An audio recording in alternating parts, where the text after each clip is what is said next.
Hey guys, welcome back to the Readers. I hope you are having an amazing day. Let's get right into the stories. The first one is an entitled people story. The HOA president told me I didn't own my own driveway. I told him his ego was writing checks his budget couldn't cash. I'm what you might call a detail-oriented person. 30 years as a project manager taught me that assumptions are the mother of all screw-ups, and paperwork is your best friend. When I bought my house 3 years ago, I didn't just read every document twice. I kept copies of everything in what my wife calls my duck around and find out file. Trust me, this habit saved my ass. My property sits on 5 acres at the very end of a cul-de-sac in a neighborhood that thinks it's fancier than it actually is.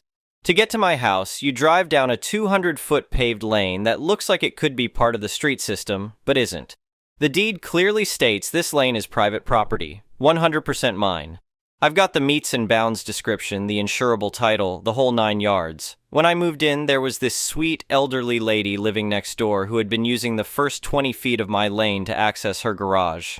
The previous owner had given her permission out of kindness, and I saw no reason to change that arrangement. She was quiet, kept to herself, and always waved when she saw me working in the yard. Perfect neighbor, really. But life has a way of throwing curveballs. About 6 months ago, the elderly lady moved to be closer to her daughter. The house sold within 2 weeks to a woman I'll call Karen, because that's exactly what she turned out to be. Karen joined the HOA board before she even finished unpacking, which should have been my first red flag. The trouble started on a Tuesday morning in late spring. I was having my coffee on the front porch when I saw the mail truck turn around at the end of my lane like always. Nothing unusual there, but then I noticed Karen standing at the edge of her driveway, hands on her hips, staring at my lane like it had personally offended her. A week later, I found a bill in my mailbox. Special assessment for neighborhood asphalt resurfacing, $2,500. I figured it was a mistake. We had just moved into the neighborhood and maybe the previous owner's name was still on some HOA list somewhere. I tossed it in the junk drawer and forgot about it. Big mistake. The next Tuesday, I was working from home when I heard voices outside. I looked out my office window and nearly choked on my coffee. Karen was standing in my driveway with the HOA president and some guy in a hard hat who was obviously a contractor. They were pointing at my lane and having what looked like a very serious discussion about my property. I walked outside to see what was going on. "Can I help you folks with something?" I called out as I approached them. The HOA president, a guy who always looked like he was trying to sell you a timeshare, turned to me with this fake smile that made my skin crawl. "Oh, perfect timing," he said. "We were just discussing where the crew should start the paving work tomorrow. We'll begin here at the shared access point since it connects to the main cul-de-sac." I felt that familiar tingle you get when someone is about to try to pull a fast one on you.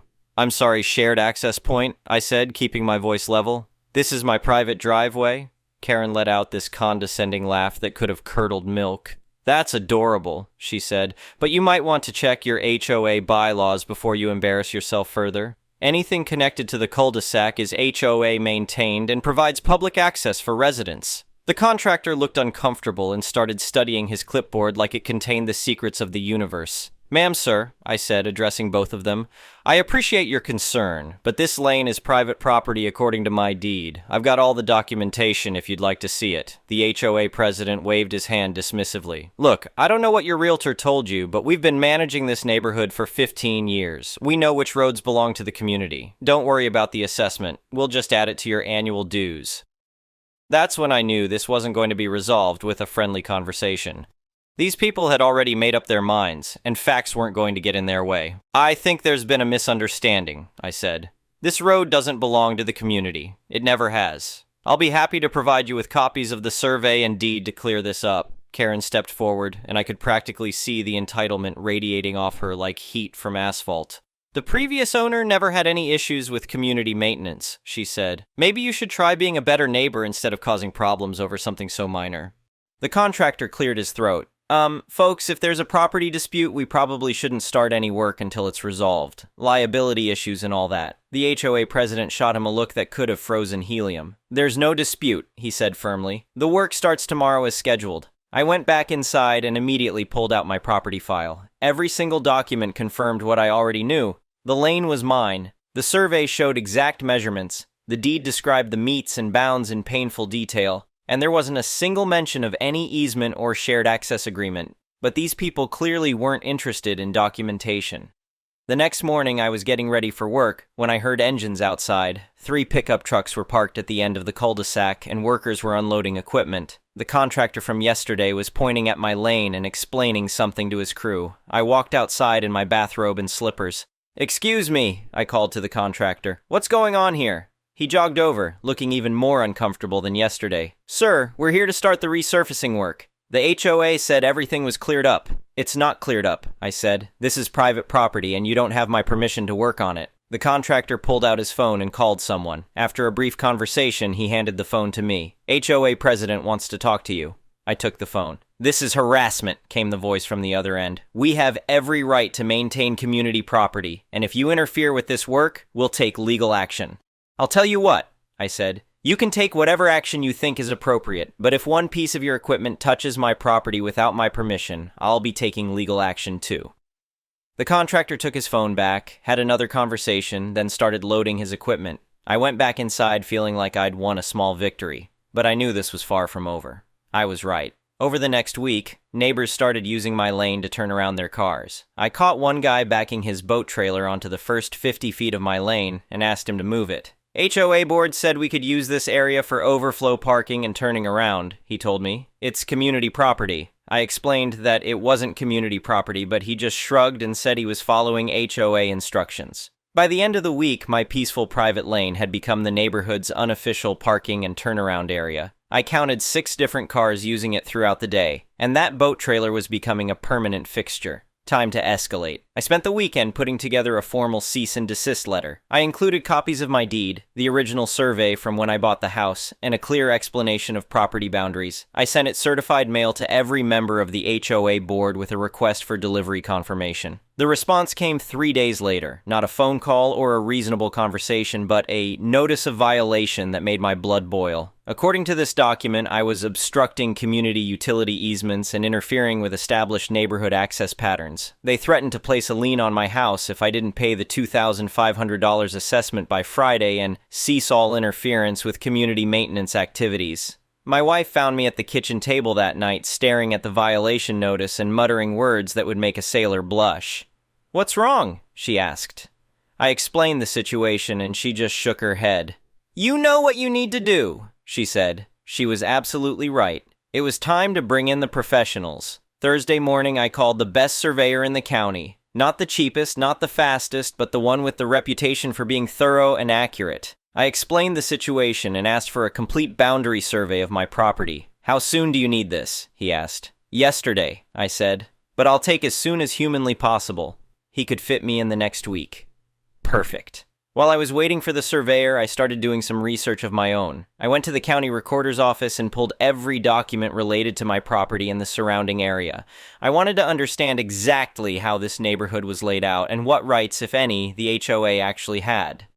What I found was interesting, very interesting. The HOA had easements for utilities and drainage, but nothing that gave them authority over private roads or driveways. Even better, I discovered that their beloved community park had some boundary issues that they probably weren't aware of.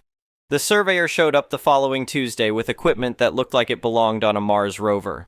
He spent 6 hours taking measurements, driving stakes, and cross-referencing historical surveys. When he was done, he asked me to meet him at his office to go over the results. "Well," he said as he spread the survey across his desk, "you've got an interesting situation here." He pointed to the map with his finger. "Your lane is definitely private property, just like your deed says, but there's something else you should know." He moved his finger to a different area of the survey. "The HOA's community park fence is encroaching on your property by about 4 feet along this entire boundary line. They've been maintaining a garden area that's actually on your land." I felt a slow smile spreading across my face. "How sure are you about this?" "I've triple-checked the measurements and compared them against every historical survey I could find. I'm willing to stake my professional license on it." "When can you have the official survey completed?" "I'll have everything ready by Friday." I thanked him and went home to wait. But I wasn't going to be passive about this waiting period. It was time to set a trap. I called the HOA president directly. "I've been thinking about our disagreement," I said, trying to sound defeated. "Maybe we can work something out. When are you planning to schedule the paving work?" I could hear the smugness in his voice. "We're glad you're being reasonable. The crew will be here Monday morning to start the resurfacing." "Sounds good. I'll stay out of the way." Monday morning arrived with perfect weather for paving. I was up early, making coffee and watching from my kitchen window as the contractor's trucks arrived. This was going to be fun. At exactly 8 a.m., three things happened simultaneously. The paving crew started unloading their equipment, my surveyor pulled up in his truck, and a sheriff's deputy arrived for what I had requested as a civil standby to prevent any potential confrontations. I walked outside carrying a folding lawn chair and set it up at the edge of my property. The surveyor started unloading his gear, and the deputy positioned himself where he could observe everything. The HOA president came running out of his house like his hair was on fire. "What's all this?" he demanded, gesturing at the surveyor and deputy. "Just getting some final measurements done," I said casually. "Don't mind us." The surveyor started driving permanent steel stakes with bright pink flagging tape exactly along the property line. The first stake went right where the boat trailer was parked. The second one was positioned so that it would block access to the lane from the cul-de-sac. Karen came storming across the street with two other board members behind her. "You can't do this!" she yelled. "This is community property!" I stood up from my chair and pulled out a manila folder. "Actually, according to this official survey, it's not community property. It never was. This entire lane belongs to me, and those stakes mark the exact boundary lines." I walked over to the contractor's foreman and handed him a document. "This is a formal notice of trespass. If you or your equipment touch any part of the area marked by those pink flags, you'll be working on private property without permission. I'm sure you understand the liability issues that creates." The foreman took one look at the document, glanced at the deputy, and started making phone calls. Within 10 minutes, his crew was loading their equipment back onto the trucks. That's when the HOA president completely lost it. "You're holding the entire neighborhood hostage!" he screamed, his face turning purple. "This is extortion! We have rights!" I pulled out my phone and started recording. "What rights are those?" I asked calmly. "We have maintenance agreements. We have authority over all roads in this neighborhood." "Did you check the county records before claiming that authority?" There was a long pause. Even Karen looked uncomfortable. "We don't need to check county records," he said, but his voice had lost some of its conviction. "We've been managing this neighborhood for years." "So that's a no then. You never actually verified which roads belong to the HOA and which ones are private property." The recording was golden. A board member admitting they never checked property records before claiming authority over private land. The contractor trucks were pulling away, leaving the HOA board standing in the street looking like they'd been hit by a truck. But I wasn't done yet. I handed the HOA president another document. "This is a formal demand letter. Your community park fence is encroaching on my property by 4 feet. You have 30 days to remove the fence and restore my property line, or I'll remove it for you and send you the bill." Karen grabbed the paper and read it, her face going white. "You can't do this," she whispered. "Actually, I can. That fence has been illegally encroaching on private property for years. The survey proves it." The group huddled together for a whispered conference. Then the HOA president turned back to me. "We'll fight this," he said, but there was no conviction left in his voice. "You're welcome to try," I said. "But you should know that I'll be filing this survey with the county today, making it part of the official record. I'll also be requesting that the assessor review your property taxes since you've been maintaining land that doesn't belong to you." That got their attention. Property tax issues were serious business. The next few days were blissfully quiet. No more cars turning around in my lane, no more boat trailers parked on my property. The pink flagging tape was doing its job. On Thursday, I got a call from a lawyer representing the HOA. "My clients would like to discuss a resolution to this boundary dispute," he said. "There's no dispute," I told him. "The survey is clear, the property records are clear, and the law is clear. Your clients have 30 days to remove their fence from my property. They're prepared to offer compensation for any inconvenience. The only compensation I want is recognition of my property rights and removal of the encroaching fence." "What about the road access issue?" "What about it? It's my private road, always has been." There was a long pause. "Would you be willing to grant an easement for neighborhood access?" Not a chance. The lawyer tried a few more negotiating tactics, but I wasn't budging. The law was on my side, and we both knew it. On Friday, exactly 1 week after the failed paving attempt, I got another call from the lawyer. "My clients are prepared to sign a stipulation of private property acknowledging your ownership of the lane and agreeing to remove the fence." I'm listening. "In exchange, they want assurance that you won't pursue damages for the false lien threat or the encroachment." I thought about it. Dragging this through court would be expensive and time-consuming, even though I'd probably win. Sometimes winning means knowing when to accept victory. "I want that stipulation to be recorded with the county so it's binding on future HOA boards," I said. "Agreed. And I want acknowledgement that they have no authority over my lane in perpetuity." Agreed. And they pay for recording the stipulation. Oh, agreed. The paperwork was signed the next Tuesday. The HOA board officially acknowledged that my lane was private property, agreed to remove their encroaching fence, and promised never to claim authority over my road again. The document was recorded with the county, making it legally binding on future boards and property owners. But the story doesn't end there. The failed paving project cost the HOA $5,000 in contractor fees for the wasted day. The neighbors who had been told they could use my lane for parking and turning around were furious when they learned the board had been lying to them about having authority over private property. Karen had to move her boat trailer, but thanks to my new fence built exactly on the property line, she could no longer make the turn into her driveway without a complicated 5-point maneuver. Every time I saw her struggling to navigate that turn, I couldn't help but smile. The best part happened 2 months later. The neighborhood held a special meeting to discuss the legal fees and failed paving project. The existing board was voted out and replaced with people who actually believed in checking facts before making claims. The former HOA president now has to turn his car around at the end of the actual cul-de-sac instead of using my lane like he had been doing for years. It's a much tighter turn, and I've watched him scrape his front bumper on the curb more than once. I installed a beautiful gate at the entrance to my lane with a sign that reads, "Private road, no turning." I also put up a security camera that has a perfect view of the area where people used to turn around illegally.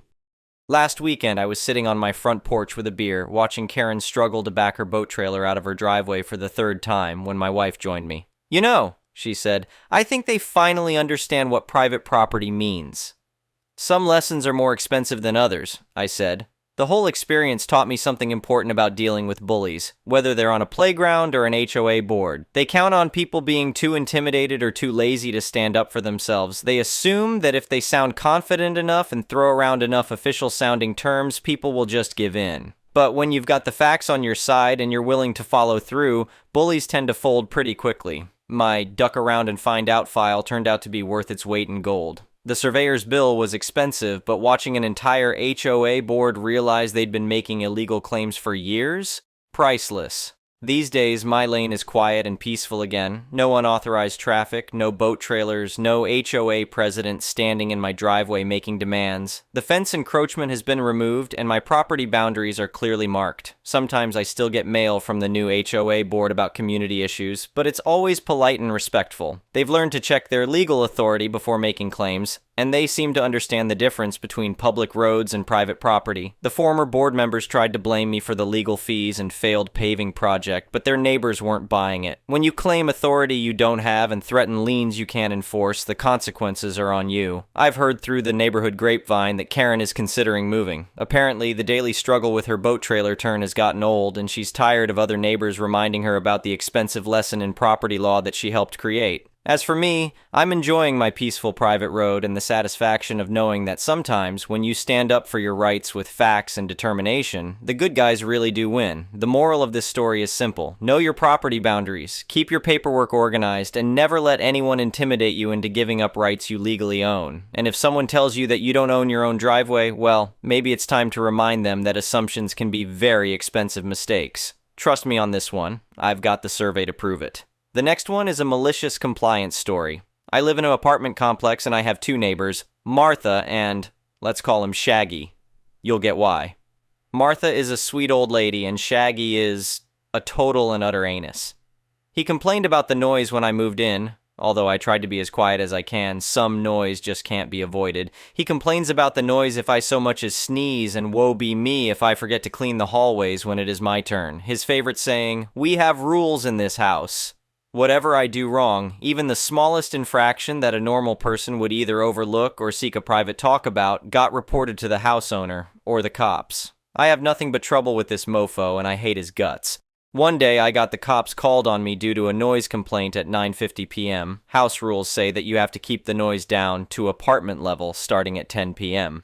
I immediately knew that the culprit was Shaggy, because Martha not only does not give a damn unless I make so much noise the entire complex is shaking on its foundations, but is also completely deaf without her hearing aids, which she removes every day at 8 p.m. sharp. While the cops are snooping around my apartment, they were called because there were screams and curses coming from my apartment, and they wanted to make sure I had not killed anyone, even though I had just burned myself something fierce on my stove and had vented my pain and frustration. And generally being a bother, one of them suddenly asks me, "Do you smoke weed?" and points out the window at the playground behind the complex. And that was when it hit me. Cannabis may have been legalized here in Germany, but the law states that there are places where you are simply not allowed to light up, like in the vicinity of playgrounds, schools, childcare facilities, etc. Makes sense, yeah? And Shaggy is a freaking stoner. Walks around with red eyes, his apartment and clothes reek of the stuff, and I have never seen him sober. He is constantly high as a kite, which makes arguing with him both scary and funny.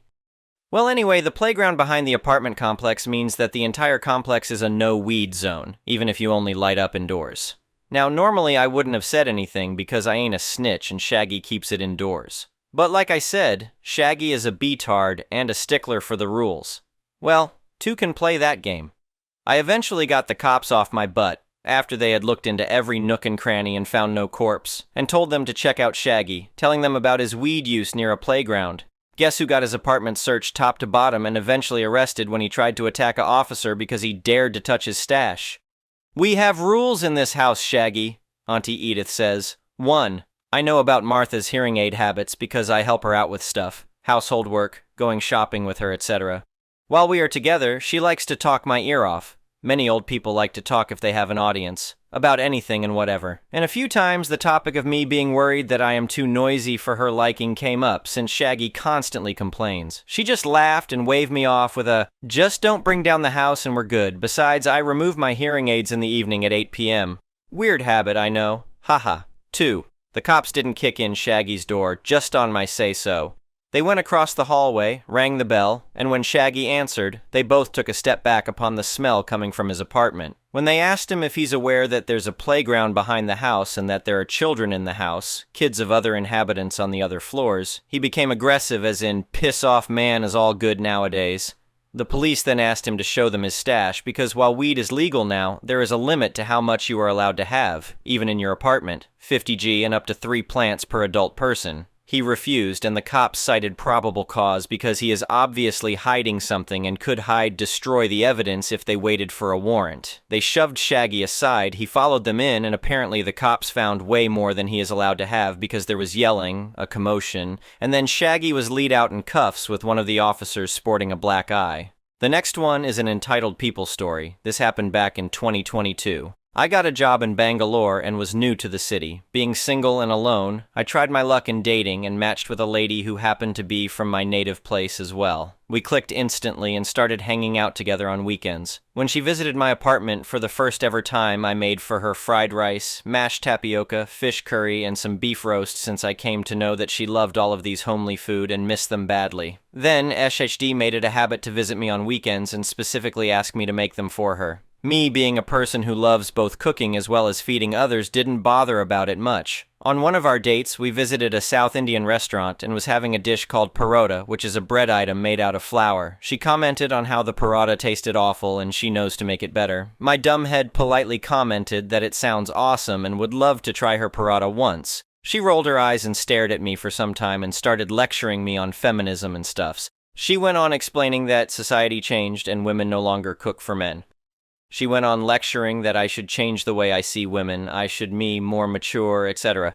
She was loud enough that everyone around us could hear her lecturing, and I was so embarrassed and humiliated to the core. I didn't react, but it was a painful realization. I always paid for our food, cooked for her, gave her a good time in bed, gave the emotional support she needed, chauffeured her around, and picked her up from her workplace on late night, etc., all to be humiliated and disrespected. I silently dropped her to her place that day and ghosted her just like that, ignored every calls and texts. Funny enough, on the next weekend, she started massaging if I am making her the special food for her. The time I spoke up with a clear no. She was so surprised and shocked as if I am her maid and saying no to her. She then tried coming to my apartment, but since I haven't given her a guest pass for approval, the security didn't let her in. She tried to contact me multiple times and I blocked her from all my social media. Months later, she texted me from her office number stating that she missed me and I was the best thing that happened to her. I never bothered replying. Edit.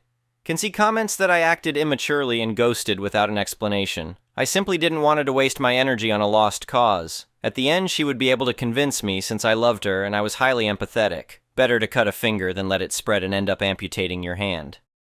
The next one is an entitled people story. My name is Noah. I live alone in the serene countryside, working as a cattle rancher and livestock farmer. Life had been peaceful until a group of real estate bigwigs bought a nearby patch of farmland and transformed it into a suburban neighborhood called New Alexandria. At first, I resisted the invasion of privacy that came with new neighbors, but I eventually adjusted to the idea. Little did I know that the Homeowners Association of New Alexandria would become the source of my troubles. The first encounter with the local Homeowners Association was amicable. Glenn, the newly elected president, approached me one summer morning while I was working in the barn. Despite his wheezes and pauses, our conversation flowed smoothly. His visit actually warmed me up to the idea of having friendly faces nearby. However, things took a turn when Glenn approached me with an offer to buy my land for Homeowners Association expansion.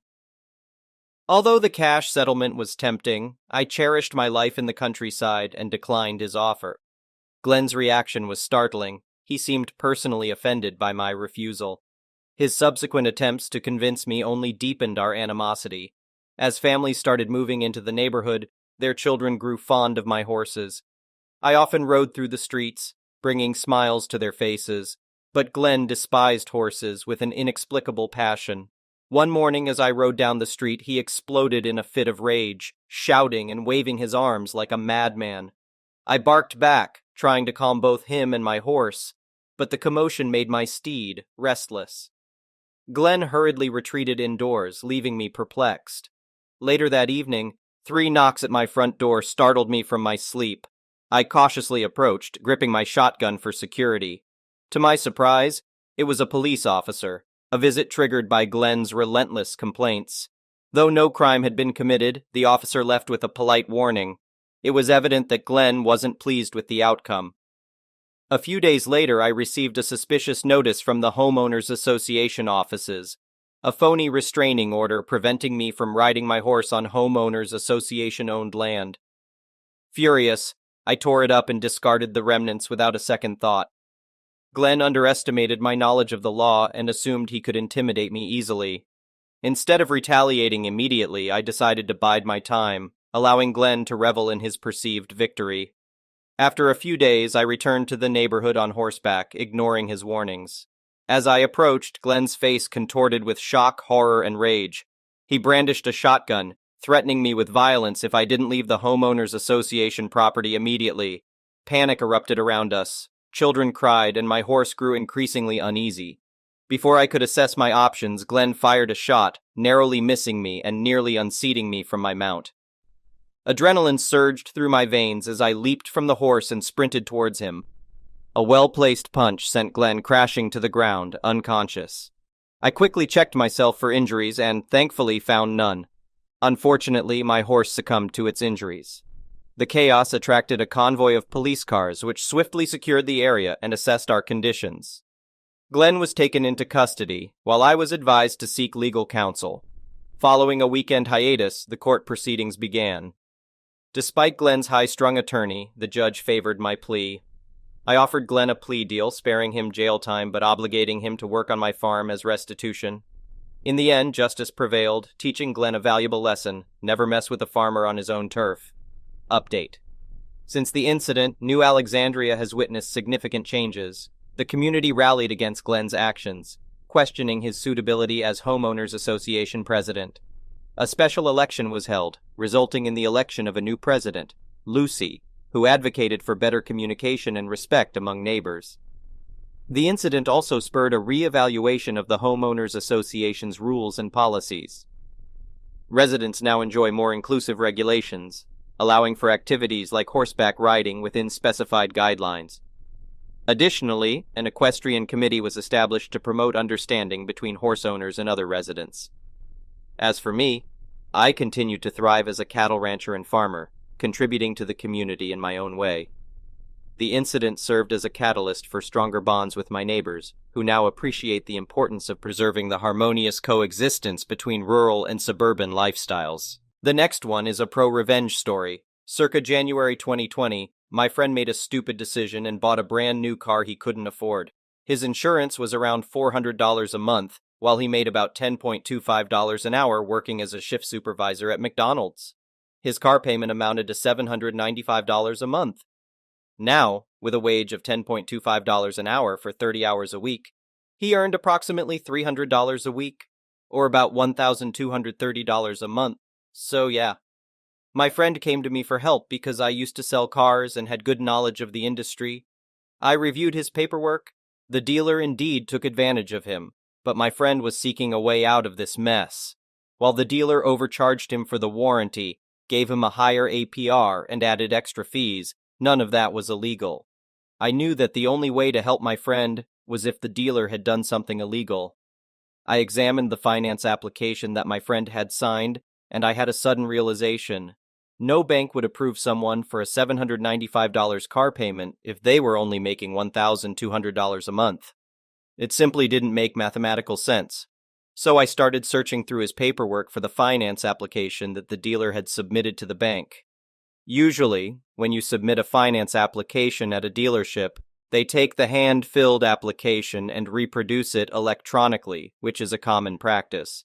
However, on the application that the dealer had submitted to the bank, they stated that my friend was the general manager of McDonald's, earning $70,000. Since my friend had good credit, it seemed like the bank didn't ask for proof of income. I went to the dealership with my friend and informed the sales manager that he needed to put me in touch with the general manager because we were going to unwind my friend's deal and return his trade-in.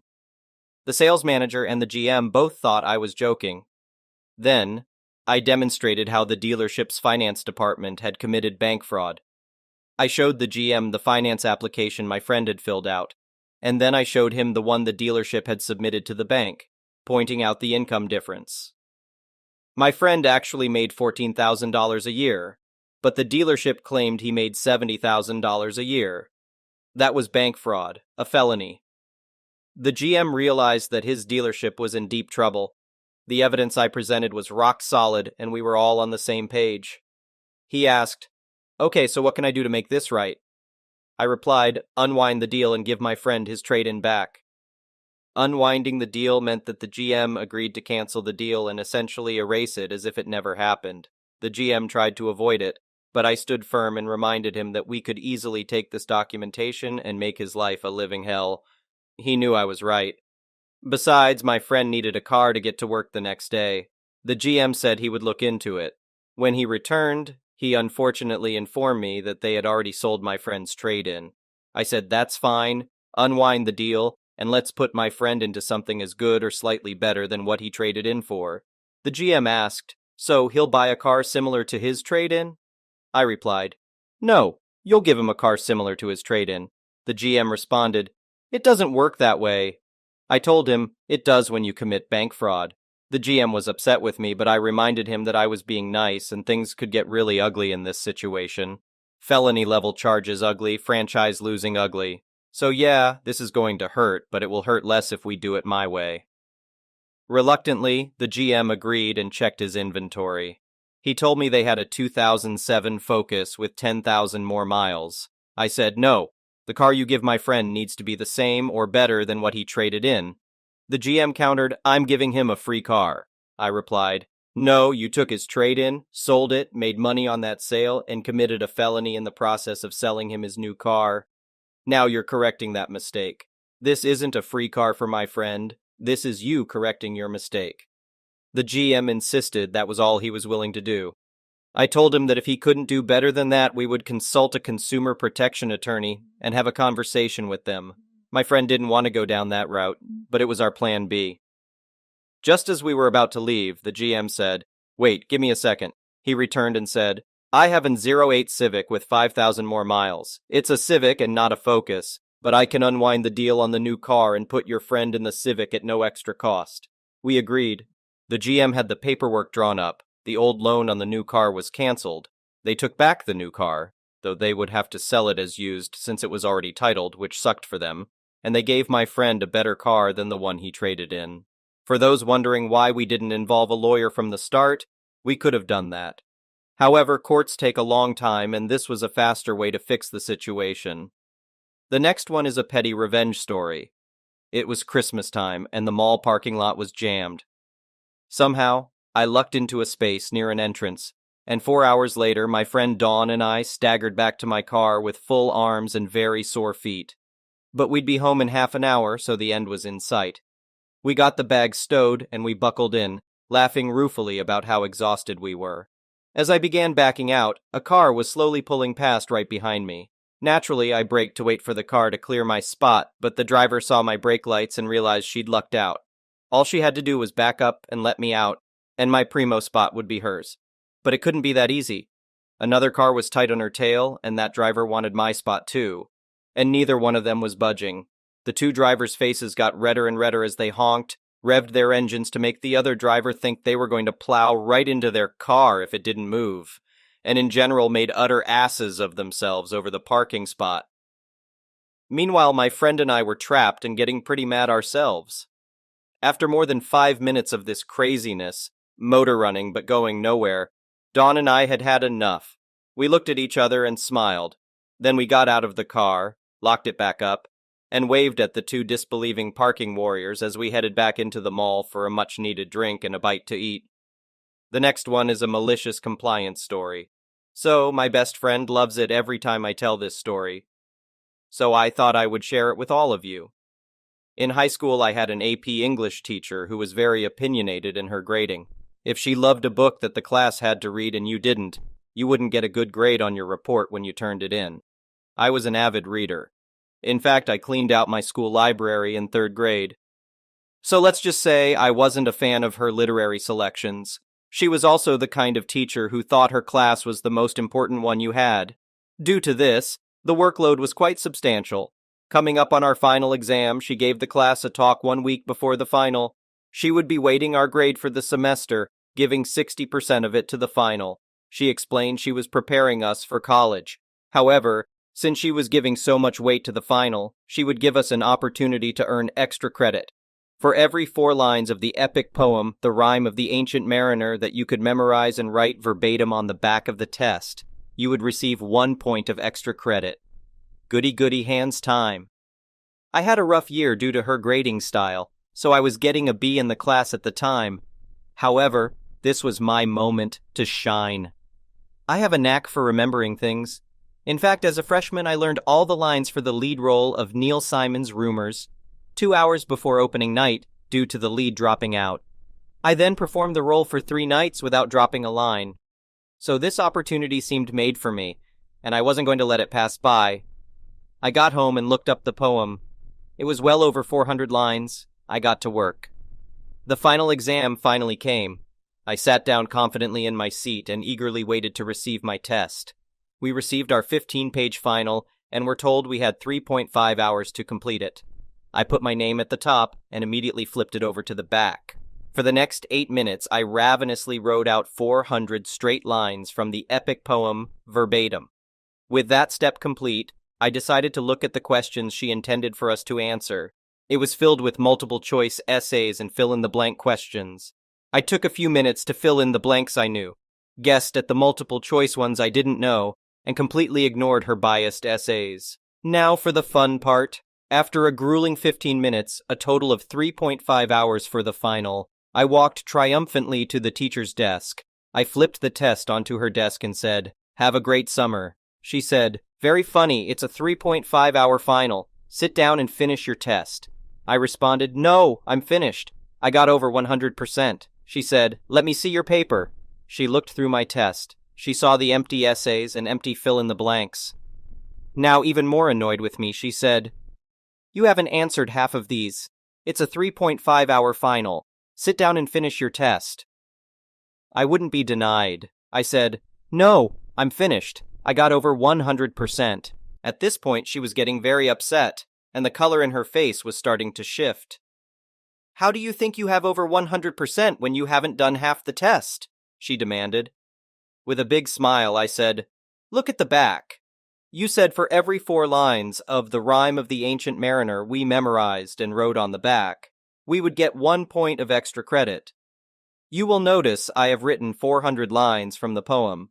By my math, that equals 100% of extra credit. Anything I answered in this nonsense is gravy, so I got over 100%. She turned beet red. Her knuckles were white, holding my paper, and she stared at me with hate in her eyes. I said, "Have a great summer," as I walked out feeling like I had just dropped Mike Tyson with a single blow. I got an A in the class. My final was 145% out of 100. The next one is an entitled people story. So, a few years ago, I was teaching at a private urban religious college. Since I only had my MS, I was thankful for the opportunity to teach and gain experience before pursuing my PhD. The school usually had me teach accelerated night courses, which were aimed at non-traditional learners. Read, adults returning to school after many years off. I loved my students and had a blast teaching them. I had some issues with a few students here and there, but generally my experiences were really positive. But there was this one couple. Let's call them Hannah and Larry. That semester, I had been asked to cover a more traditional course at the last minute. Instead of being accelerated, it met 3 times a week, for an hour, throughout the semester. Furthermore, the class was very small, only about 4 students.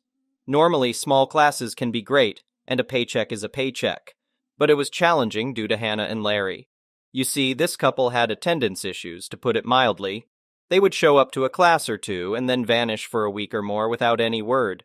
Just when I suspected they were gone for good, they would show up, usually with some excuse or another, medical issues, car problems, work, etc. At first I tried to be sympathetic. I always have the attitude that life happens and sometimes things get tough. But at a certain point I began to grow suspicious that they were making up stories. Okay, I was immediately suspicious, but I usually let things slide to a certain point, just like my professors did for me. This was worse because of the small size of the class. Every time I prepared for a session, assuming all 4 would be present, they would skip and disrupt my plans. But when I accepted that they would be absent and prepared activities for 2 students, they would show up. All of this would be frustrating, but acceptable if it weren't for 2 things. First, whenever they showed up, these 2 would have an attitude and expect everyone to conform to their presence and cater to their demands. Second, they, of course, weren't doing any of the work. These 2 factors reached a breaking point when Hannah, who was the louder and more confident of the 2, would almost demand extensions and the ability to submit late work. I would give them the extensions, only for both her and Larry to ignore the work again. I like to be accommodating to my students within reason, but it quickly became obvious that Hannah thought she was playing me and could get whatever she wanted. And that couldn't stand. I have some level of pride and hate being seen as a pushover. Now I could have immediately put my foot down and said, "No more late work." But I was sure Hannah would throw a fit and go to the administration. I knew the administration would back me up, but I didn't want the hassle. I was working on a second MS at this point and had 2 other jobs. I was extremely busy and hadn't even planned on teaching that semester. I only agreed because they needed me. Besides, I'm an easygoing guy, but I do have my limits. I was angry at this point, but I also have a wicked, to me, sense of humor. Hannah wanted to think she had me wrapped around her finger. Okay, let her think that. I was going to give her enough rope to hang herself. So for the past few weeks, whenever she asked for an extension, I would smile and say sure. Then I would chuckle when nothing came in. Every time I wrote her and Larry emails, reminding them of the new due date. Getting things in writing is key, kids. And then we reached the final exam. I hadn't seen the duo in a few sessions and was actually surprised to see them stumble in to take the test. They failed, of course. But what can you do? Hannah approached me in front of the class and asked for another extension. I put on my best teacher voice and expressed my disappointment. However, I said it was fine, as life happens. But I made it clear that I was posting grades the next weekend, and the absolute latest I would accept any late work was Friday at 11:59 p.m. Once it hit midnight, my books were closed. I asked if they both understood, and they showed a bit of solemnity when they assured me that they did. Good. I confirmed it in an email, and then sat back to grade the finals over the week. I mean, there were only 4 exams. It wasn't that much work. I knew there was a risk they would follow through, and I would end up with a semester's worth of work to grade. However, I was feeling pretty confident that wasn't going to happen at this point. Friday night arrived. I didn't work my other jobs that day, and my own schoolwork was done. So I decided to buy a few beers and relax by playing some video games. At a certain point, I glanced down and realized it was midnight. I opened my email and reminded everyone that the books were now closed. If I give an extension, it's open to the whole class. I'm not playing favorites, not that anyone else needed it. I cracked open another beer, let out my best supervillain laugh, and went back to my game. Sunday came, and I was posting the final grades for the semester. I usually hate failing students, but I admit I had a smile on my face as I assigned Hannah and Larry their well-deserved Fs. 10 minutes after I hit save for the grades, I heard the familiar ba-ding of my email going off, followed by another. Now who could this be? It was, of course, Hannah and Larry. Larry's email could best be summarized as, "Oh my God, didn't you get my email with the work? I sent it on Friday." Hannah's email said the exact same thing. It was obvious they were thinking they could get another day or two by claiming they had sent the work. After all, hadn't I been so accommodating and gullible all semester? Oh, the fools, the fools. They played right into my hands, and this was the moment I had been waiting for. I double-checked to make sure I hadn't missed emails from them, just to be safe. Ooh, I hadn't. And then I typed my response. "No, I didn't, and I just double-checked after your last message. That's okay. Emails sometimes get lost." At this point, I like to imagine Larry smiling while reading this. He had won again. God, this professor is an idiot. I continued. "So, what I'm going to need you to do is go back into the email you sent me with the work. Just take a screenshot which has the timestamp of the email and forward that to me along with the work. That'll prove you sent it on time." I then responded to Hannah's email, saying the same thing. What was their response? Did their eyes widen as they realized they had been held accountable for their actions? Did panic set in? Were there tears? Howls of regret? The gnashing of teeth and rending of hair? Sadly, I'll never know. I never heard from them again. They didn't even bother making another attempt. And me? Well, I decided to buy some more beer that night to celebrate once again. Occasionally, I'll tell my current students the tale, a humorous reminder that 1, yes, I'm accommodating, 2, yes, I'm pretty laid back, but 3, I'm not an idiot and don't try to play me. It usually gets a good laugh, and if some of those laughs sound a wee bit nervous, all the better. The next one is an entitled people story. I've always cherished the beautiful environment surrounding my home, particularly the magnificent landmark trees that dot the landscape. These trees, deemed essential for preserving the fragile ecosystem due to the abundant rainfall and hilly terrain, held a special place in my heart. They not only prevented erosion but also provided shelter to countless creatures. However, my neighbor, with his distorted concept of personal boundaries, posed a constant threat to my property and the precious trees that adorned it. His misguided notion of greater good often led him to trespass onto my land and meddle with things without seeking my consent. Although occasionally his actions proved beneficial, such as pulling weeds near our shared property line, I made it clear that I did not condone his behavior. I urged him to approach me with any concerns or suggestions he might have rather than trespassing. Until that fateful incident, I regarded him as merely eccentric, never suspecting the lengths he would go to in pursuit of his misguided desires. It all began with his fixation on a particular tree situated on my property.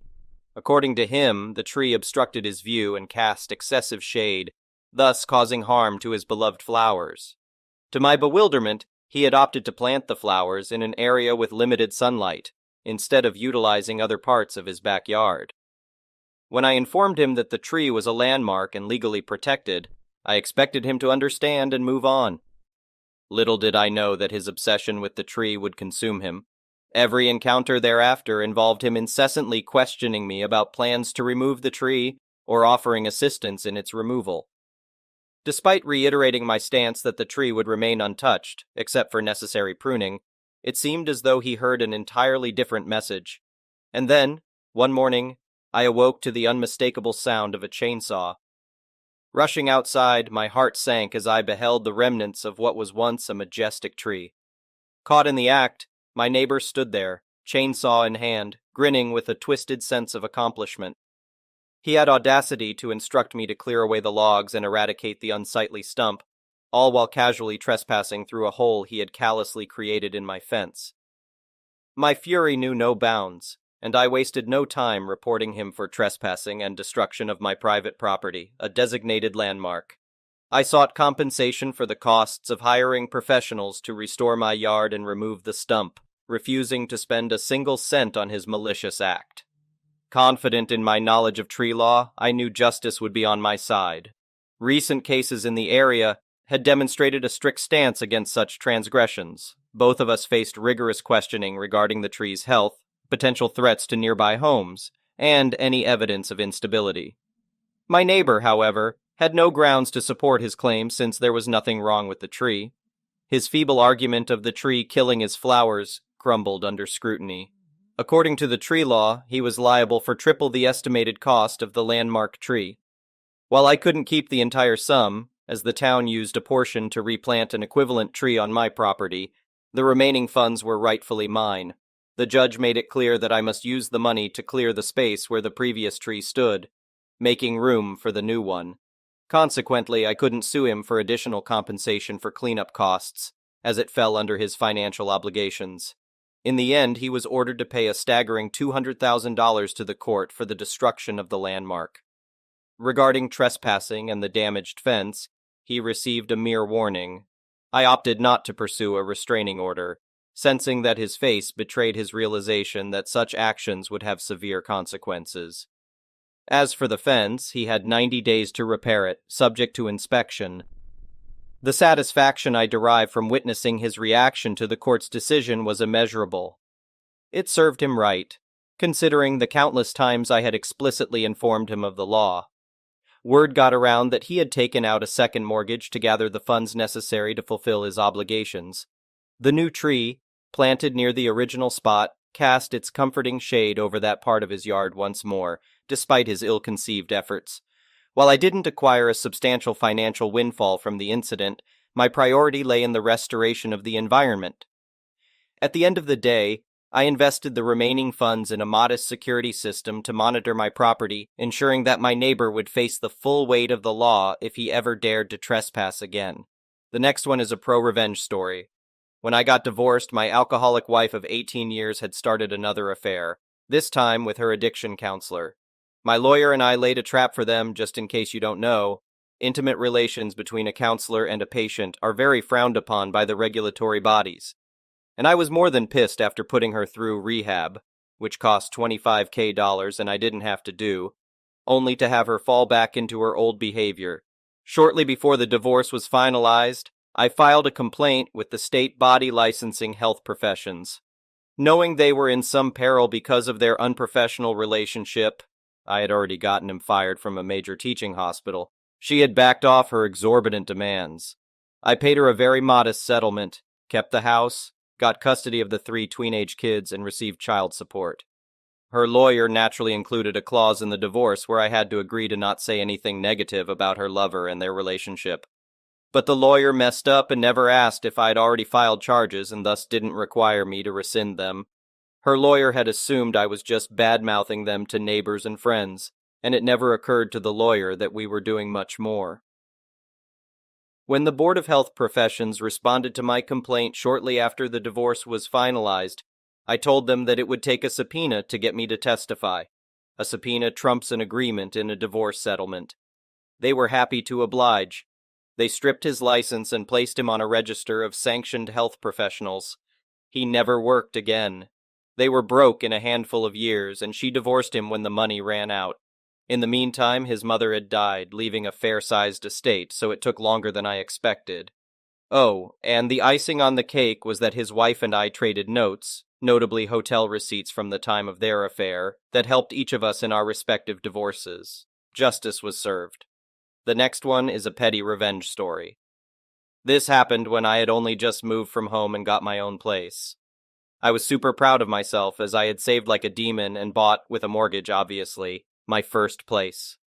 It was a lovely little 2-bedroom flat in a slightly rough area, but I loved it, and it was all mine. My mom and stepdad came to visit for a few days, a few months after I was settled in. The flat was nicely decorated in my style with all my own furniture. One of the evenings they stayed, I had to work a late shift. They planned to go out for dinner and to the pub, so I left them to it. I came home at 11 p.m. and my mom had moved nearly all of the furniture around. All my books and kitchen stuff were moved to different shelves or cupboards. She even moved my bed in my room, so when I opened the bedroom door it hit the bed. I was pissed. So I angrily fixed what I could that night before going to bed. I spoke to her about it the next day and explained that it was my home and I had it how I liked it, so please stop. I put everything else back, which took hours. She grumbled the whole time, insisting that it looked better her way. On their last day, I nipped out to the shops to get us some nice bits for lunch, and in the hour I was gone, she had done it again. She had moved all my kitchen stuff around to where she liked it. Again, I told her off, stating that it was my house and my rules. She still maintained that it was better her way and that I should just let her crack on. Fine, I let her do what she wanted and put stuff back when they left. My revenge came when I went to visit their house 6 months later. While she was out at work one day, I rearranged every bit of furniture I could by myself. Everything. I swapped the dining room and living room furniture over so that you had to walk through the living room and across the hallway to get to the dining room. I swapped their bedroom and guest room curtains over. The windows were different sizes, so their new bedroom curtains were 2 feet too short. I even did pointless little things like moving the spoons to a different side of the drawer and moving every photo on the walls to a different wall. I rearranged the fridge as well. It took me 7 hours. My stepdad was home while I did it and laughed his head off the whole time. He refused to help but understood, so he let me crack on. Neither my stepdad nor I said anything when she got home. We just sat watching TV, which was now in what was their dining room, and I asked her how work was. She didn't say a word. She walked around the house, taking it all in for 20 minutes. Then she came and sat down, looked at me and said, "Point taken." They put it back to how it was the next time I visited. We haven't spoken of it since. The next one is a petty revenge story. My husband of 25 years decided he wanted to split up. I unsuccessfully begged him to change his mind and spent many nights crying on the bathroom floor. One thing to note is that I carried the health insurance for the family. He is self-employed. When he wouldn't change his mind, we filed for legal separation, and he moved out. In the meantime, I got a fantastic new job that covers 100% of the health and dental insurance premiums for the entire family, with a $100 deductible. Sweet. He is still allowed to be on my insurance since we are legally separated rather than divorced, and it costs me nothing to have him on my insurance. But I am petty as hell, so I charge him $400 a month for something that costs me $0. Of course, he is welcome to get insurance on his own in the marketplace, which would probably cost at least twice that amount for an equivalent policy. I make sure he knows it costs me nothing, nada, zip, to have him on my insurance and that his $400/month payment is funding my upcoming trip to Spain. If you have a legal separation, getting a divorce in my state is just a matter of filing a form and paying $60. If I did that, he couldn't be on my insurance anymore, so he is basically paying me $400 a month not to file for divorce after not wanting to be married anymore. I love it. The next one is a malicious compliance story. When I was at the university, a friend landed a part-time job doing networking for a really small company, and asked me if I wanted in, because he also had other customers, and was worried he wouldn't be able to handle them all. It was easy money, 12 hours per month, to basically maintain the network infrastructure, upgrade firmware on routers, check logs, run antivirus software, and install some software on computers. So I said yes. The company used to fix and sell printers and printer-related stuff. It was run by 2 ladies who were friends, let's call them May and June, but the CEO in function was May's husband, let's call him CEO Peter, who was also June's husband's best friend. The rest of the company consisted of accountant Peter, who shared the name with the CEO, some technicians who were never there, and 2 hard-working sales representatives. Basically, the accountant, technicians, and sales reps were the only ones doing work there. Even though May and June were also technically sales reps, they hardly ever made a call. May spent all day browsing the internet for things to buy. Her thing was shoes. June spent all day chatting with another guy, not her husband, who also shared the name with the CEO, let's call him Third Peter, and CEO Peter spent all day watching porn, yes, at work. May appeared to have no problems with CEO Peter's habits. I spent most of the time there trying to clean CEO Peter's computer from the myriad of viruses that he would install by browsing sketchy sites, and even when I complained a lot about it to him, He said that he didn't know why there were so many viruses and kept doing it every single day. The place was full of drama, and after a while, my friend and I would pretend to have work to do there and spend time there just for the laughs. One day, May approached me furious, saying that she caught one of the sales reps browsing the internet instead of making calls. She wanted to disable the internet for the reps. I checked the logs and found that the rep had browsed the specs of one of the machines she was selling, a newer model she wasn't familiar with. So, cue malicious compliance, I disabled the internet for the whole company. About 2 minutes later, May, June, and CEO Peter came running to the server room, shouting about what the hell was happening to their internet. The accountant and sales rep pretty much never realized something had changed because they were hard at work. I told them that May made me do it. She said, but just for the reps. And I told them some story about not being able to block a specific IP because they were assigned dynamically. So they were about to change, and blah blah blah. CEO Peter was red as a tomato. He demanded to reinstate the internet for everyone. I looked at June. She nodded. I looked at May. She said, "Are you sure you can't just do it for them?" I said no. She exhaled. Okay then, the internet is back up for them. The next one is an entitled People Story. This incident happened around 2005 at Marshall's Creek Flea Market in Pennsylvania. A mother and her son, approximately 10 years old, were walking by my booth when the kid stopped.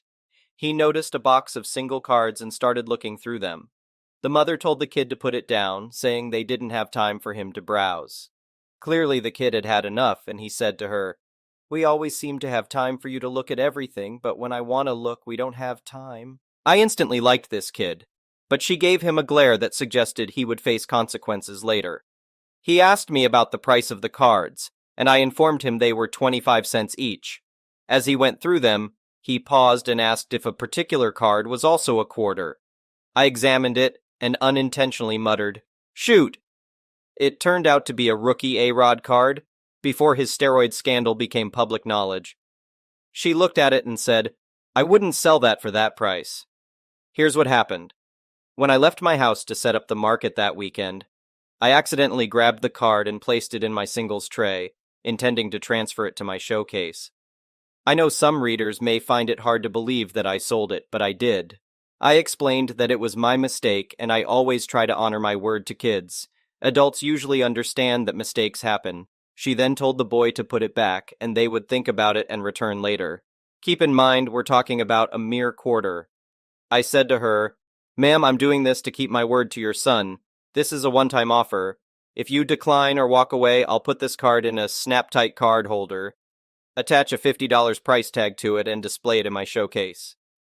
She instructed the kid to put it back, claiming that she wouldn't be pressured. Remember, it's just a quarter. The kid became upset and started arguing. Then the troublesome mother declared, "Talking back, now you're not getting anything." At this point, the kid lost control, while the mother stood there with her arms folded, wearing a smug smile as if she had won the 7th game of the World Series. What she and I didn't know was that the father was approaching and witnessing the aftermath of her actions. He inquired about the situation, and she informed him that she was punishing the kid for talking back. He then started lecturing the boy about his behavior and so on. I couldn't allow this poor kid to be punished for her actions, so I spoke up. I said, "Sir, you should really know what happened." The mother yelled at me, "Mind your goddamn business." I responded, "It is my goddamn business. You caused a scene at my stand and drove away customers." A bit of an exaggeration, but whatever. Then she made a mistake and stated that he didn't need to know what happened. The father said, "Maybe he does." The father took the kid outside to the parking lot, and I could see him crouch down and place his hand on the boy's shoulder. Meanwhile, the mother was screaming at me. I removed the card box from the table and placed it beside me because I was afraid she would tear it up. Yes, this kind of thing has happened before. A few minutes later, they both returned, and the father asked me what had happened. I recounted the incident to him. He looked at her and told her that our stories matched. So unless the kid had sneaked away and we had planned this, she was responsible. He then asked her why. Her response? She didn't want him to have it. When asked why not, her answer was that she didn't need a reason. The father reached into his pocket for change, and I informed him that I wasn't going to sell it for that price anymore. However, I would if Mommy Dearest paid for it. Yes, I was rubbing it in. She shouted that there was no way she would give me anything. The father asked, "How much?" I suppose he was expecting the book price. I said 26 cents, but if you don't have a penny, you can owe it to me. As I started putting the card into a top-loader card holder, this insane woman actually tried to jump over my table to grab the card. She was screaming that she had said no, and how dare I sell it to him. A crowd gathered, and my neighbor explained to curious onlookers what had happened. Most of them laughed at her for being foolish. I handed the card to the father, and she continued screaming that she would tear it up at the first opportunity. The father told her that she wouldn't because he would put it in the safe at his office. I hope this woman receives the therapy she needs. And I can only imagine what she would have done if it had been 50 cents. The next one is an entitled parent story. I, 27F, had an older brother, 25M, who died in 2014. He was the kind of older brother any girl wanted, and we were close. He taught me valuable life lessons such as cooking, driving, and never giving up. He introduced me to anime and manga, and we would often go on little road trips. We even ignored our parents' favoritism towards my younger brother. Sadly, he died when a shooting occurred. He wasn't involved in any illegal activity, he was simply eating when it happened. An investigation took place and the police confirmed his innocence. He was only 25 at the time, and I was 19. I would be lying if I said I didn't fall into a deep depression. It reached a point where I stopped eating and lost around 55 pounds in just a month and a half after his passing. During that time, I only drank water and milk to fill myself up. I didn't want to get better until one day my former sister-in-law called me to inform me that he had left me some things. I met up with her, and the items he left behind included an album filled with Polaroid pictures of our crazy adventures, graphic anime tees, and a chain with both of our initials. Overwhelmed with emotion, I decided to seek help because he would have wanted to see me happy instead of consumed by sadness. It has been years since his passing, and I'm doing much better now. I have a tradition on his birthday where I visit his grave and leave flowers. I only stay for 2 minutes before singing him happy birthday, and then I leave. My therapist thinks it's a good idea. However, my parents, 50M and 59F, younger brother, 22M, and aunt, 52F, decided to stage an intervention, firmly believing that what I was doing was satanic. They thought I was trying to communicate with the dead, and insisted that I should have thrown away the things he left me. They even suggested I attend their church to rid myself of these diabolical ideas. I was shocked, and told them that I wouldn't stop this tradition, and that I had no intention of going to their church. I reminded them that this was about their older son, and if they continued to behave this way, I wouldn't hesitate to cut off contact with them. They continued to yell at me, and my aunt even went so far as to throw holy water at me. I had reached my limit and told them that we could talk when they stopped being religious fanatics. As of today, I want nothing to do with them. I left before any of them could say anything, and it has been a week since the incident. I have blocked their numbers. I have just freed myself from toxic family members, and I have no intention of returning to that environment ever again.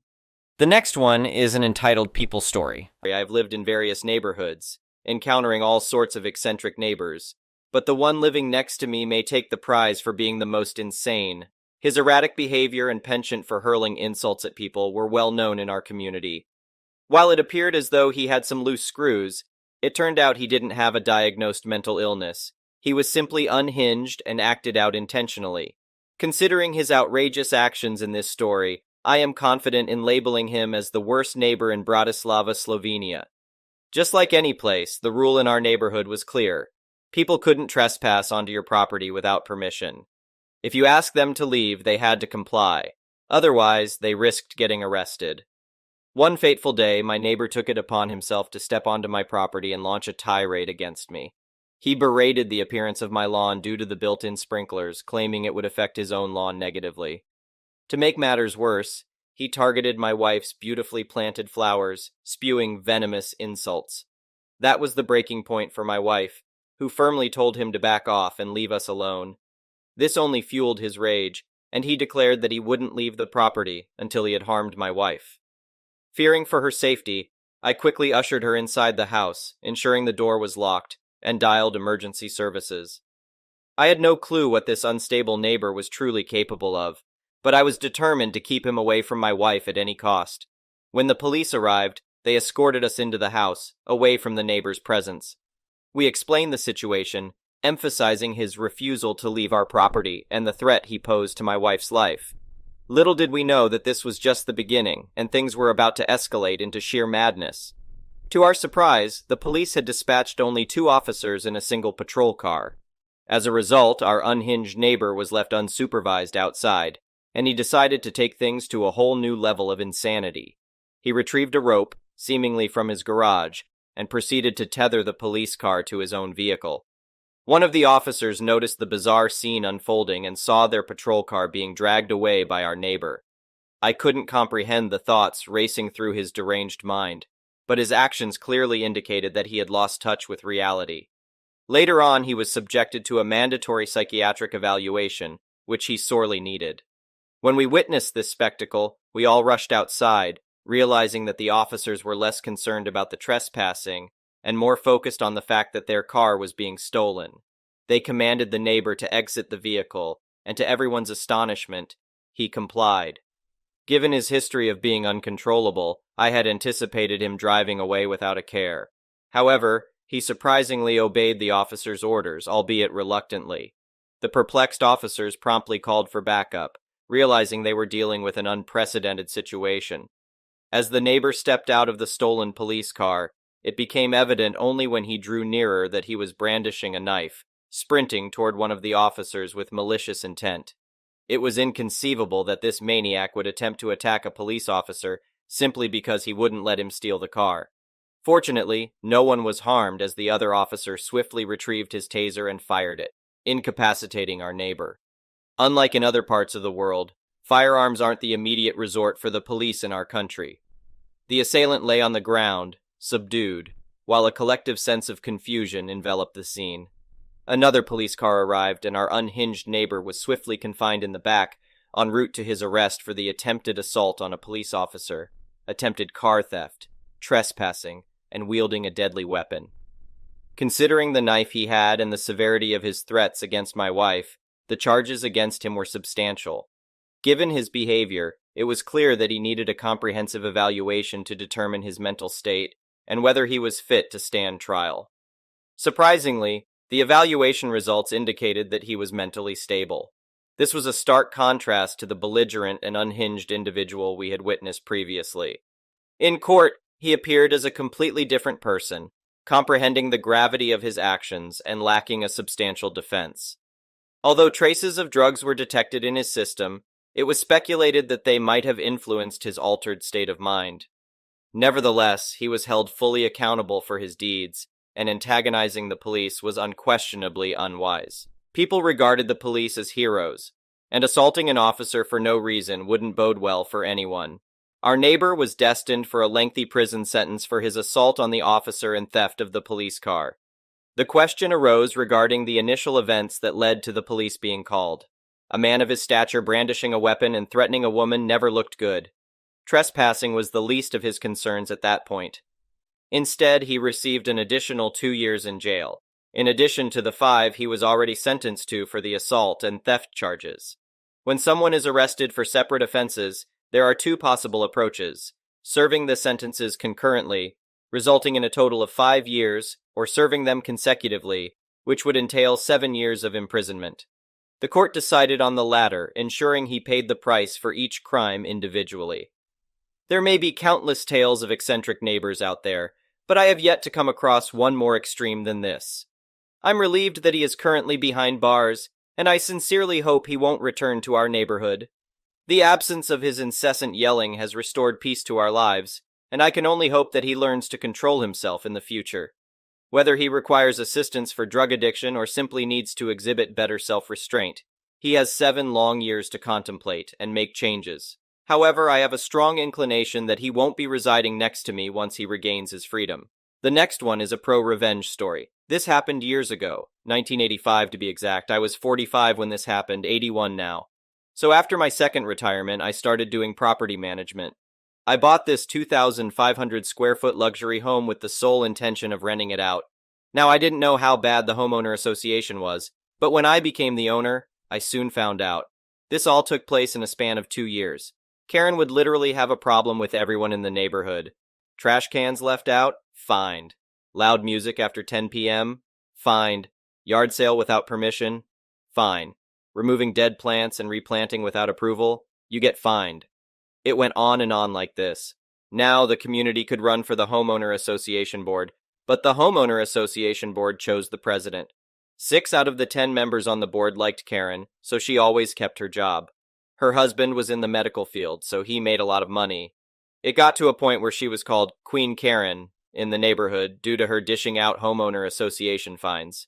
I used to go in person to collect the rent because the people who rented my house were good friends of mine. I did this for months. So I would park my car in front of the garage. My friends and I were having some music on, but it wasn't that loud. Queen Karen came over driving her golf cart and said, "Queen Karen, excuse me?" Me, "Yeah?" Queen Karen, "You have to turn that music down, it's too loud." I told her that it was 8 p.m. and that even loud music can be played until 10. She wasn't having it and demanded that I do so. Now my friends and I kept the music going and we were enjoying ourselves. She proceeded to get angry and fined me. Now most people would just take the abuse and pay the fine, but not me. I went to the homeowner association board, contested the fine, and won. From that point on, Queen Karen made it her personal mission to destroy me. She would idiot and fuss about every little thing. I fought what I could, but I did end up paying for some of it. She also went after my tenants, which made things worse for me. I had a sit-down with my friends one night to discuss the problem. When I parked my car, Queen Karen came over in her robe and said I had to park somewhere else. I did because I didn't want to start anything. We saw her go back into her house and embrace a man who isn't her husband. We were being noisy, and we came to the conclusion that she was cheating on her husband. Spoiler alert, she was. My friends and I told Queen Karen's husband. I'm sure he did some investigation because 3 months later they divorced and he was moving his stuff out. Now gossip said that Queen Karen got nothing because she was the one that cheated and she didn't have a job, so she wasn't entitled to the money. From this point on, Queen Karen had a massive decline in the quality of life that she had. She sold her car and got a cheaper one, and she adopted different dressing habits. But even after the divorce, she never got a job, and she was still living somewhat better than everyone else. Fast forward to 1986 in February, Queen Karen and the Homeowner Association had been giving out fines for very obscure things and increased monthly dues. Having trash cans out a couple of hours early, or after the trash man left, would result in a fine. Targeting people that had older or dirty cars went on and on. The other people in the community and I were sick of the crap that she and the Homeowner Association were pulling. So at the next meeting, we made our voices heard and voiced our concerns. Queen Karen said that the community had been falling behind on repairs, and that the dues and increase in fines were necessary, especially if people weren't maintaining their own property. She said that it was in the yearly budget report and that we should have read it. The other pissed residents and I went and read the statement. None of us had read it because we took it as junk mail and disregarded it. But we read the whole statement cover to cover. Queen had increased the homeowner association budget by 15%, and where that extra money was going remained unknown. We went over to her house the next day and demanded to know where the extra money was being spent, but she refused several times. She closed the door and went back to watching TV. We filed a joint lawsuit to find out where the money was going. In June, we found out, cue the revenge. Queen Karen was living off homeowner association fines and dues. The increase was because she was running out of money. She still didn't have a job, so she embezzled from the homeowner association so she wouldn't have to get a job. She got busted. We called the police for her embezzling the money. She was charged with fraud and extortion. The neighbors and I filed a joint lawsuit against Karen to get reimbursement as well. Because she had no money, she had to mortgage her house to pay us all. She later went to federal prison for 6 years with no parole. Because she went away, no one was paying on her house. The bank foreclosed on it and it was bought by someone else. So when she got out in 1992, she was homeless. Honestly, the majority of us didn't want to ruin her life like this. Had she toned down the excessive fines, we would have let her be. But she had to double down and steal from us because she didn't want to get a job like everyone else. The next one is a petty revenge story. Might be a little long, so I apologize. So for a bit of context, I, 24F, used to work at a sandwich shop named after a public transportation system in my hometown when I was 19. One day, my manager and I were working a shift together after the lunch rush had ended. She was mostly confined to the back, balancing the safe and washing dishes, while I handled cleaning the front of the house and the line. I noticed a woman approaching the store and quickly made my way behind the line to wash up. She entered with her phone pressed to her ear, and I was already on edge because of that alone. Customers who refuse to get off the phone to communicate their order are always difficult to deal with. I welcomed her and asked what I could get for her. She curtly replied, "A turkey sandwich," then turned back to her phone. Throughout the time I tried to take her order, she made rude and snarky comments about my occupation, saying things like, "Just make the damn sandwich, how hard can that be? I swear you're all so stupid, it's hard to believe you have jobs." I was irritated, but continued to smile, although I could no longer force it to reach my eyes. I asked her what dressing she would like, and she simply said, "Mustard," refusing to answer whether she wanted regular, spicy, or honey mustard. So I just put regular mustard on it after she angrily told me to stop asking stupid questions. I finished making the sandwich, rang up her order including the sandwich and drink, and hoped she would leave after she was done. Nope. She finished 2/3 of her sandwich and came stomping back to my register, slamming the sandwich on the counter and incessantly ringing the bell to get my attention. I set down the prep I was doing, put on the best smile I could muster, and returned to my register. She yelled at me, demanding that I remake her sandwich for free because she had clearly asked for honey mustard. And I had put the wrong mustard on her sandwich to spite her. My manager intervened, having heard everything from me making this lady's sandwich to that point. She came up behind me and saw that the woman had eaten the majority of the sandwich. She told the woman that she seemed satisfied with the sandwich and refused to remake it. The woman then picked up her sandwich and threw it at me. Luckily, it only landed on my jeans and apron, but my manager said she needed to leave or she would call the police. The lady continued to argue, claiming that her sandwich was now ruined and we needed to remake it for her. My manager pushed me behind her and told me to go finish my prep. I was just on the other side of the wall and could hear everything. Since my manager's boyfriend was a cop, she pulled out her phone, called him, and started telling him how one of her employees had just been assaulted by a horrible customer. I had met him several times, and he was an awesome guy. Well, this scared off the customer, and we went about our day-to-day duties. I ended up quitting a few months later when one of my coworkers thought it would be funny to touch me with a cookie tray she had just pulled out of the oven. Fast forward to a couple of months ago.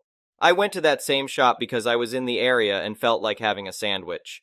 I did a double take when I saw the same woman behind the counter, and it seemed like she recognized me because she had a shocked expression. We went through the motions of making my order, and at the register, I gave her a big smile as I dropped a $5 bill into the tip cup and said, "I hope you have a blessed day." She turned red hot in the face when I did this and tried to say something, but my old assistant manager came out front. He saw me and got excited, starting to talk about his promotion and his wife. When the woman went into the back, my friend started laughing about how he could hear the pettiness in my voice from the back. He said he had to see the look on my face, and that our old manager would have been proud.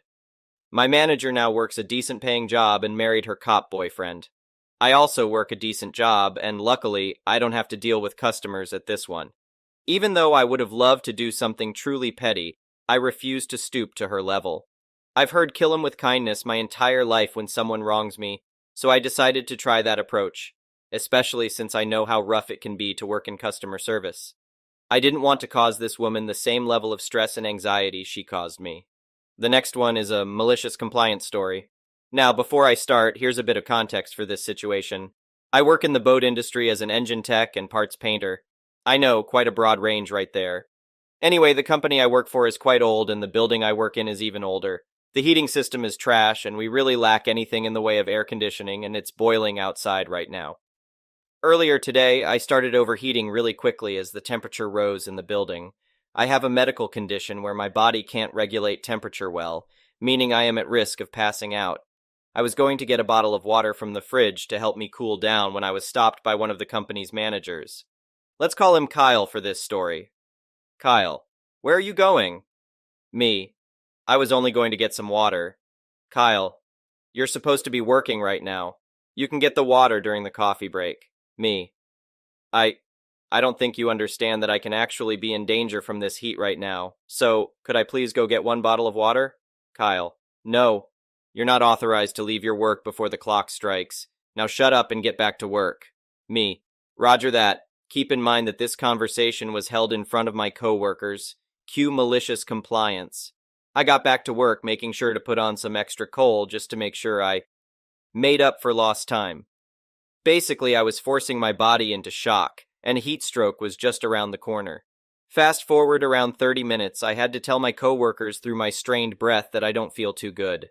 It was even worse now as I was working on the deck of one of these boats, give or take 3 meters above the floor. When I made my way towards the ladder to climb down, I only managed to say, "Oh crap," as I fell off the back and headed straight for the concrete floor below me. Luckily for me, some coworkers reacted fast enough and managed to catch me before my head split open on the floor. I woke up in an ambulance around an hour later.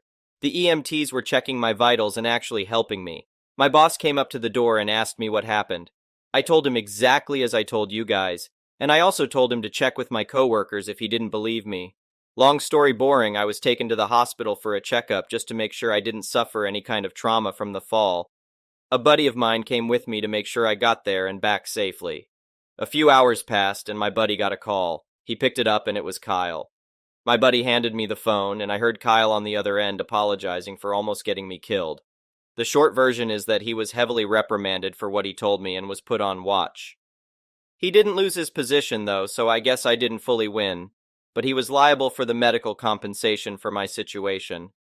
I did forgive him, and just to rub it in a bit, I had to ask him, "Am I authorized to get water next time?" And my buddy just laughed. The next one is an entitled People Story. Background. I used to exclusively sell cell phones inside a middle-class retail chain. This service was actually run by a different company than the retail chain itself. We would provide all of the nicer cell phones, iPhones and Samsung Galaxies, $800, $1,500, and the retail chain provided the cheaper prepaid cell phones. My team and I would sell all of the phones, but only we could sell the nicer phones. At the time of this incident, I was the team lead for my store, meaning that when it came to the nicer cell phones, I had the final word. We never discounted the phones directly, but various service providers would authorize rebates and incentives, and that was it.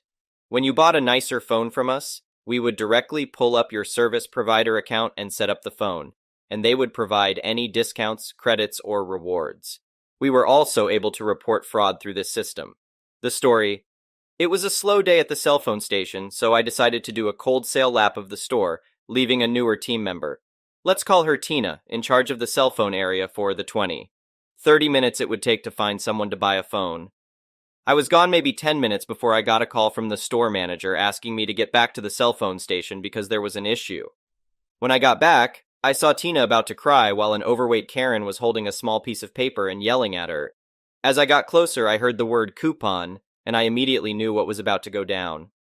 Less than a week ago, Tina had accepted several fake coupons, my day off and her partner called out without telling me, and severely discounted the nicer phones with the fake coupons.